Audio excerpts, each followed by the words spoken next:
बर, अजून कोण सांगते? गुलाबाच्या फुलापासून आपण काय काय करू शकतो? हा टिंकू.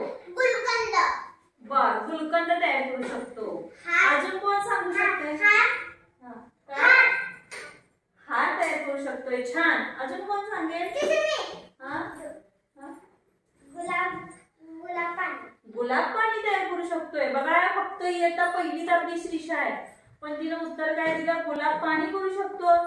टिंकूने उत्तर दिलं की त्याच्यापासून गुलकंद तयार करतात. बरोबर. अजून काय सांगता येते का गुलाबाच्या फुलाचा? आता काय सांगितलं? रांगोळी काढता येते, त्यानंतर सांगितलं गुलकंद तयार करता येतो, गुलाब पाणी तयार करता येतं. अजून काय तयार करता येतं? हार तयार करता येतो सुंदर असं.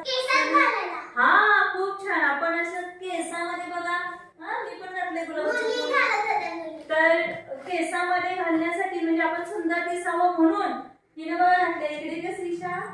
हे बघा, श्रीषाने बघा इथं घातली की नाही तिच्या बघा इथं केसात घातलं. इथं केसात घातलं इथं गुलाबाचं फूल. दोन्हीकडे घातलं बघा, दोन्हीकडे घातलं ती छान दिसावी म्हणून. अजून पण याचे भरपूर उपयोग आहेत. म्हणजे याचं अत्तर तयार करता येतं, साबण तयार करण्यासाठी याचा वापर केला जातो, उदबत्ती तयार करण्यासाठी, तिनं बरोबर सांगितलं, रंग तयार करण्यासाठी सुद्धा गुलाबाच्या फुलाचा वापर केला जातो. म्हणजे गुलाबाच्या फुलाचे अनेक उपयोग आहेत. अजून सुद्धा याचे गुलाबाच्या फुलाचे उपयोग आहेत.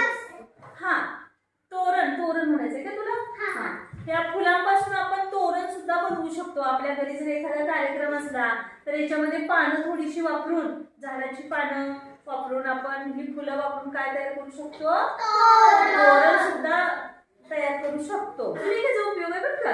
तुमच्या लक्षात आलं का? बुके तयार करण्यासाठी, गुच्छ तयार करण्यासाठी, गुच्छ तयार करण्यासाठी सुद्धा आपण या फुलाचा वापर करू शकतो. आपल्या शाळेमध्ये एखादे जर पाहुणे आले किंवा एखादे जर अधिकारी आले तर त्यांच्या स्वागतासाठी आपण या गुलाबाच्या फुलांचा गुच्छ तयार करू शकतो, की जेणेकरून त्यांना सुद्धा खूप छान वाटेल आणि आपण त्यांचं स्वागत करू शकतो गुच्छ देऊन.